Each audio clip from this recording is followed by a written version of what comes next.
Madame, Monsieur, bonsoir. Merci d'avoir choisi le journal de Tahiti News Télévision. Voici les principaux titres de cette édition. Le ministre de l'Éducation, Roni Teripaya, s'est vu notifier aujourd'hui sa mise en examen pour provocation publique à la haine raciale.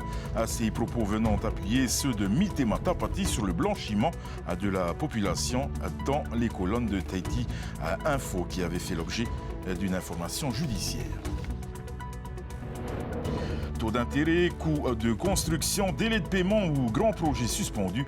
Face aux inquiétudes des acteurs du BTP, le ministre des Grands Travaux a déroulé ce matin l'évolution des investissements et la prévision des commandes publiques. Les championnats du monde d'œuvre à vitesse se tiendront cette année à Hilo sur l'île de Hawaï, à Big Island. Du 13 au 24 août, une délégation tahitienne de plus de 300 personnes décollera demain soir pour l'archipel. Et pour en parler ce soir, nous recevons le président de la Fédération tahitienne d'œuvre, Rodolphe Apuari, dit Dito.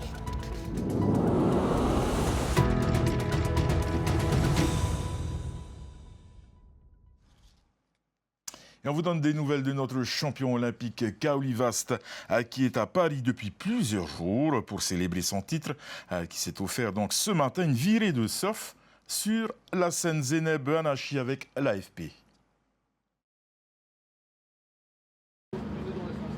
C'est un spot de surf un peu insolite pour Kaoli Vast. Après avoir affronté les vagues de Te Aupo, le champion olympique glisse sur la Seine. Premier Polynésien à remporter l'or au JO, il a conscience de vivre une expérience singulière dans un cadre inédit.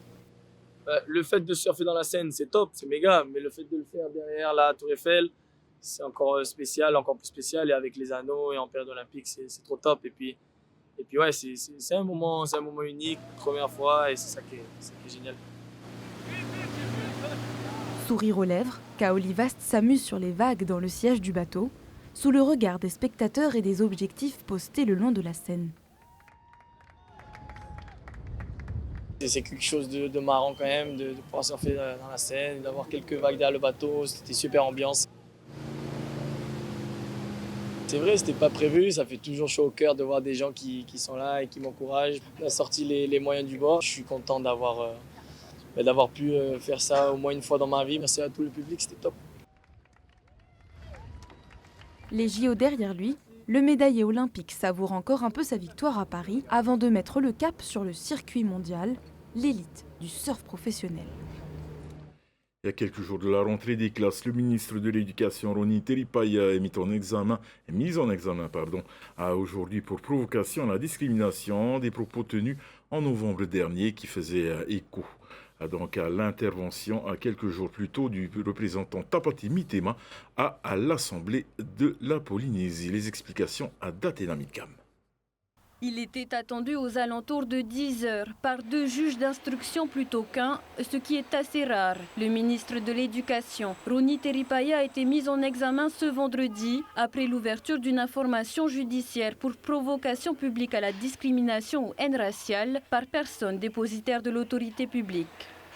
Je n'ai pas à vous rappeler toutes les notions de présomption d'innocence, mais surtout nous allons réfléchir aux suites à donner à cette décision qui est une décision que l'on attendait bien évidemment compte tenu du contexte et sur les questions de partialité qu'on peut avoir dans notre milieu insulaire sur ces notions qui sont quand même assez subjectives.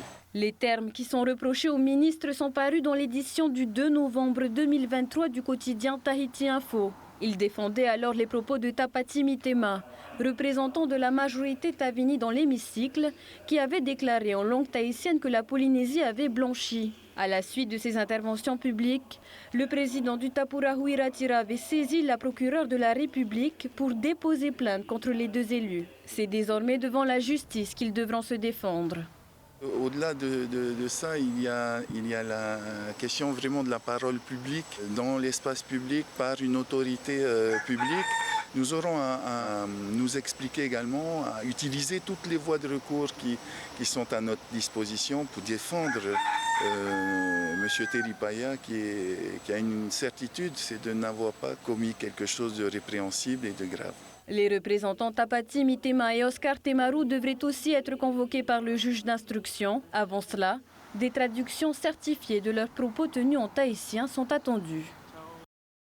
Quelle perspective pour les professionnels du bâtiment et des travaux publics? Les principaux syndicats représentatifs du secteur étaient reçus ce matin par le ministre de l'Équipement dans le cadre de rencontres semestrielles lancées cette année. Si le ministre a annoncé la révision du Code des mines, des améliorations pour la filière agrégat ou le lancement de plusieurs gros chantiers, les professionnels restent mitigés. Ils attendent encore plus de visibilité.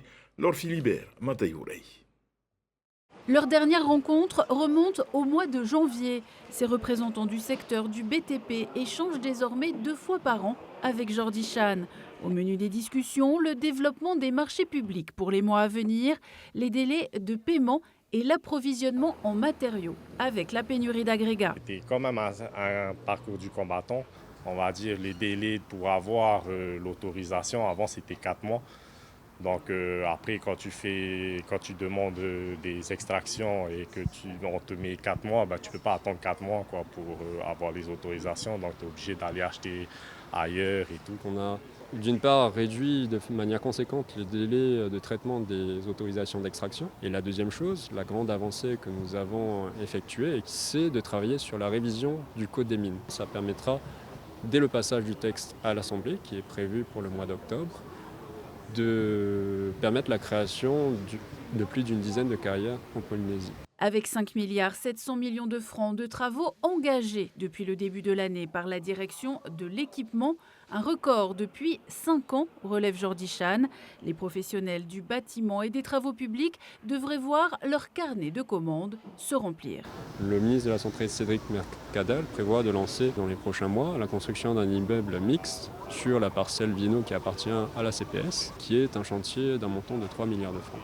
La CPS, qui est sous la tutelle du ministre de la Santé, a également déposé un permis de construire pour la construction d'un immeuble mixte de plus grande envergure encore que celui de Vieno, qui déjà coûte 3 milliards, sur la parcelle qui est située en face de la clinique Paofei. Des perspectives qui rassurent partiellement les représentants du secteur. C'est vrai qu'il y a eu un ralentissement, mais c'est en train de revenir tout doucement. On a de quoi travailler. Une entreprise, ce n'est pas uniquement de gérer la fin de 2024 ou uniquement 2025. Une entreprise, elle a besoin d'investir sur de long terme dans sa formation, dans ses équipements et d'aller chercher l'orientation stratégique pour répondre aux besoins du marché. Mais si le marché n'est pas connu, c'est compliqué. On sait qu'il y a des marchés qui vont sortir dans le bâtiment. Ça va peut-être répondre à l'année 2026-2027. Aujourd'hui, ça ne pourra pas répondre à court terme à notre problématique de comment on remplit nos carnets de commandes pour l'année prochaine. Les professionnels du bâtiment rencontreront le mois prochain le ministre de l'économie, Tevaiti Pomaré, lors du lancement de l'observatoire du BTP. Depuis une dizaine de jours, un voilier échoué dans la baie de Matavai donne du fil à retordre aux remorqueurs. Une deuxième tentative d'extraction a eu lieu ce matin contre vents et marées. Valentine Vassel, Émérité Ato. Il est 9h ce matin, l'heure du énième café. Sous les yeux attentifs des riverains, les embarcations pour le remorquage du voilier échoué s'activent au milieu des vagues. Depuis plusieurs jours, la quille du bateau est plantée dans le sable. Augustin Teiki, qui habite le quartier depuis 15 ans, a suivi l'affaire de près. Ce dimanche soir-là, le vent du sud-est soufflait vraiment fort. Ce n'est que le lundi matin que le bateau a été découvert, étendu sur la plage. L'ancre n'a pas résisté aux fortes houles. C'est vrai que lorsque le vent souffle de ce côté, les vagues se fracassent sur le récif. De ce côté, c'est connu. Aujourd'hui, ils sont venus pour le retirer. Tant mieux s'ils réussissent. Ça peut devenir dangereux, les enfants peuvent aller s'amuser dedans et se blesser. Mardi, une équipe est venue sur place pour tenter d'extraire le voilier de la plage. Aujourd'hui, elle est revenue. Objectif, tirer la coque vers plus de profondeur en creusant le sable autour de la quille. Mais après plusieurs heures d'efforts, cette deuxième tentative tombe à l'eau. Bon, aujourd'hui, on n'a pas la météo avec nous. On a le ressac, on a la houle qui vient reboucher aussi vite que ce qu'on est en train de creuser. Donc écoute, on est en train de faire des essais et puis on va ajuster par rapport aux conditions météo. On va peut-être changer de méthode. Jamais 203. L'entreprise TI Moana, sollicitée par le propriétaire du monocoque, engagera lundi de plus gros moyens pour venir à bout du remorquage. C'est le tout dernier tonnier de la flottille de Tahiti Nui Pêche qui a bénéficié de la défiscalisation et des aides du pays. Le Rava Nui 8 a été inauguré au port de pêche hier en fin d'après-midi. À plus rapide, le navire dispose de matériel dernier cri pour de meilleures conditions de travail. À coût total du projet, 485 millions de francs. Andy Ebb nous fait la visite guidée. Fait en aluminium comme la plupart des tonniers, le Rava Nui 8 mesure près de 18 mètres de long et 6 mètres de large. Construit par Notisport Industrie et équipé notamment par le groupe Sintuning, le navire présente une capacité de déplacement en charge de 110 tonnes. Il est également équipé de 2 groupes électrogènes d'une capacité d'appât de 4 mètres cubes et 2 cales pouvant accueillir 11 à 12 tonnes de poissons frais.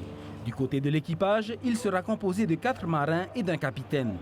Une nouvelle génération, surtout des moteurs plus puissants pour aller beaucoup plus vite. C'est un moteur de 825 chevaux Yamaha, ce qui nous permettra de faire des vitesses de croisière de 10 nœuds avec des poussées jusqu'à 12 voire 13 nœuds. Sur l'ancien bateau sur lequel je naviguais, on faisait du 6 à 7 nœuds. 8 nœuds avec on était contents. Et puis donc là, ça va être fantastique, on pourra rentrer plus rapidement à la maison. Avec ce bateau-là, c'est plutôt un bateau plus rapide, donc il fera des campagnes plus rapidement. Elles seront plus courtes. Au lieu de faire par exemple 21 jours, on pourra certainement faire 18 jours par exemple. On va gagner du temps dans les trajets notamment. Un gain de temps qui se ressent sur les longs trajets. Avec une vitesse de croisière de 9 nœuds, le Rava Nui 8 mettra 4 jours contre 5 auparavant pour aller aux Marquises, soit des campagnes de pêche moins longues. Les conditions sont beaucoup plus difficiles. On nous parle de zonage pour les îles Marquises, on nous parle de statut de marin-pêcheur qui doit être ramené vers le droit commun du travail. Ce sont des choses qui rendent la filière pêche beaucoup moins rentable et je dirais qu'aujourd'hui, je ne suis pas sûr qu'il y ait beaucoup de volontaires pour construire de nouveaux bateaux. Les rendements de pêche sur ce type de navire ne changent pas. Donc un petit bateau, un grand bateau, s'il lâche 1000 hameçons, il attrapera la même chose, si la technique est la même. En attente des autorisations administratives, le Rava Nui 8 devrait effectuer sa première campagne dès la semaine prochaine. Comme son petit frère, le Rava Nui 7, le nouveau navire est paré à larguer les amarres pour sillonner toute la Polynésie à la recherche du poisson. Et après l'euphorie des JO, place à une autre compétition de haut niveau, les championnats du monde à 2 vitesses de A qui se dérouleront donc du 16 au 23 août dans la baie de Hilo à Hawaï. Au total, pas moins de 593 courses sont programmées en catégorie V1, V6 et V12. Zeynep Anachi et Andy Ebb ont suivi l'entraînement de nos rameurs polynésiens en phase d'affûtage. Ce qui est important, c'est votre pirogue. Derniers entraînements avant le départ des athlètes pour le championnat du monde de Va'a. Parmi les 230 compétiteurs polynésiens, certains participent pour la première fois. Ils ont déjà l'esprit de compétition et le désir de rentrer victorieux sur l'île. Ils n'oublient pas pour autant l'importance du groupe dans ce type d'épreuve. C'était très dur la sélection parce qu'il y avait beaucoup d'adversaires. Mon objectif, c'est de ramener l'or sur Tahiti, voilà, avec toute l'équipe. Ouais, on est en forme là. Si on peut aller chercher la première place, on ira. D'autres sont des habitués, comme Karil Mahoni, déjà 8 fois champion du monde de Va'a. Tu la sens, cette 9e victoire ? Je la sens, mais je préfère attendre à la fin. Il y a toujours la pression quand tu veux aboutir à quelque chose. Et là, je me suis bien entraîné par rapport aux années j'ai perdu. Là, je me sens bien. Les juniors comme les seniors sont plutôt confiants, mais il leur reste quelques points à améliorer avant le début du championnat. Depuis la plage, leur entraîneur les suit d'un regard attentif et donne les consignes. C'est fini les entraînements physiques. Là, maintenant, c'est plus technique, tactique de course et cohésion. Ramener ensemble, c'est plutôt ça. C'est 2 jours d'entraînement qui restent. Ils ont écouté les consignes que je leur ai données juste avant d'aller sur le plan d'eau. Maintenant, ils arrivent à bien tourner, à bien dégager du virage. Bien qu'ils voient la compétition d'un bon œil, les rameurs tahitiens redoutent tout de même quelques adversaires. Il y a les Néo-Zélandaises qui sont très fortes sur les vitesses. Il ne faut pas oublier également les Hawaïennes vu qu'elles seront chez elles et également les Françaises. On aura du boulot et puis il va falloir aller chercher ces médailles. L'équipe polynésienne s'envolera samedi soir pour les championnats à Hawaï. Et nous recevons à présent le président de la Fédération tahitienne de VA, Rodolphe Papua Idi Dito. Dito, Yorana. Yorana, TNTV. Et bienvenue sur ce plateau. Dito, donc les championnats du monde de VA vitesse se tiendront du côté de Hawaï, à Hilo, dans la baie de Hilo, donc plus précisément, c'est sur Big Island, du 13 au 24 août. Vous avez décidé de déplacer une grosse délégation tout de même cette année. On a un peu plus de moyens pour ce déplacement. Alors nous avons deux groupes. Nous avons les sélections, donc c'est ceux qui représentent le pays dans nos élites, qui avaient un support de subvention auprès du pays. Donc nous avons eu cette subvention. Donc on remercie le pays et notre ministre des Sports qui a vraiment bien accompagné ce dossier auprès du territoire. Et là, après, nous avons le deuxième groupe qui sont les clubs qui préparent d'eux-mêmes au niveau des finances et qui font, comme on a eu l'habitude, des ventes de poulets, de gâteaux, pour pouvoir après vraiment envoyer toutes ces équipes sur Hilo. Plus de place, paraît-il, sur Hawaiian Air, avec toutes ces équipes en fait qui sont juste à quelques heures de Hawaï et qui ont envie de participer à ce championnat du monde. Voilà, tout à fait. Donc, côté du Tahiti, donc le vol, comme nous avons pris un vol, comment on dit ça, normal, donc nous avons aussi les passagers, les touristes qui viennent, qui rentrent, et les places que nous avons eues qui ont été réservées déjà au mois d'avril, donc sur un quota de 120 de places sélection et les accompagnateurs. Et le deuxième groupe ont pris les clubs, en 70, et les autres ont pris la connexion Los Angeles-Hilo. Les sélectives ont été déterminantes donc, pour le choix par l'effort des athlètes et des rameurs qui représenteront les couleurs du pays. À Hawaï, on a des grands champions comme Karil Mahoney, par exemple, qu'on a pu voir dans le sujet. On a d'autres grands champions qui reviennent. Oui, nous avons Seron, Kevin en senior homme. Nous avons Revi, qui fait partie du voyage. Nous avons les dames. Nous avons les nouvelles aussi, les jeunes qui sont montés, là, comme Ranitea. Nous avons aussi l'un des champions Super Matoto. Nous avons Temeana, qui va représenter la catégorie 80 ans. Et donc, cette année, nous avons, en homme, nous avons toutes les catégories qui sont représentées. Oui. Par contre, en dame, je pense que la dernière, ce sera Sylvie Auger pour la catégorie des 75 ans. Grosse équipe, grosse en perspective. Au-delà de l'adversité, Tahiti et la Nouvelle-Zélande restent des délégations d'athlètes très respectés et très respectueux. Également, cette fois, il semble que les Kiwis viennent en force. On m'a parlé de quasiment 600 athlètes sur Hawaï. Voilà, tout à fait. Donc, même déjà à notre championnat du monde de 2018, Tahiti était représenté avec les clubs à 510 athlètes et la Nouvelle-Zélande, ils sont descendus avec 600. Et là, pour Hilo, nous avons l'Australie, Hawaï qui ont fait ici carton plein, puisque ils sont sur place, et la Nouvelle-Zélande avec 600, toujours en venant nous dépasser, on dirait comme ça. Ça va être la guerre, le Arura, comme on dit, sur le plan d'eau de Hilo. Tout à fait, donc on aura un combat sur le plan d'eau pour aussi bien Hawaï, Tahiti, Nouvelle-Zélande, l'Australie, et nos amis aussi français, Wallis et Futuna, et la Nouvelle-Calédonie. Et notre France aussi, qui est représentée par Eichen. Beau spectacle en perspective, et je vous rappelle que ces championnats du monde seront retransmis en direct sur Tahiti Nuit Télévision et en exclusivité. Merci beaucoup, Rodolphe Dito, d'être venu sur ce plateau. Au lendemain des JO, on revient sur une belle performance sportive passée inaperçue. Nos jeunes Eito Elohim à Bourguiba et Vitrak et Mehiti à Bax de Keating se sont illustrés lors du dernier championnat du monde de voile de 19 ans.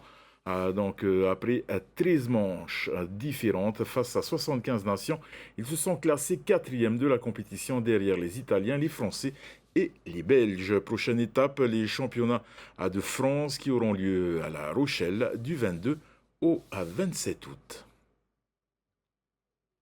Voilà, nous arrivons au terme de notre édition. Votre soirée sur Tétini Télévision. Ne manquez pas NCIS Los Angeles, suivi de vendredi. Tout est permis d'Arthur. Au nom de toute l'équipe qui a préparé ce journal, merci de nous faire confiance. Excellente soirée sur Tétini Télévision et à demain, même heure. Retrouvez ce journal en replay sur notre site internet et notre application mobile TNTV.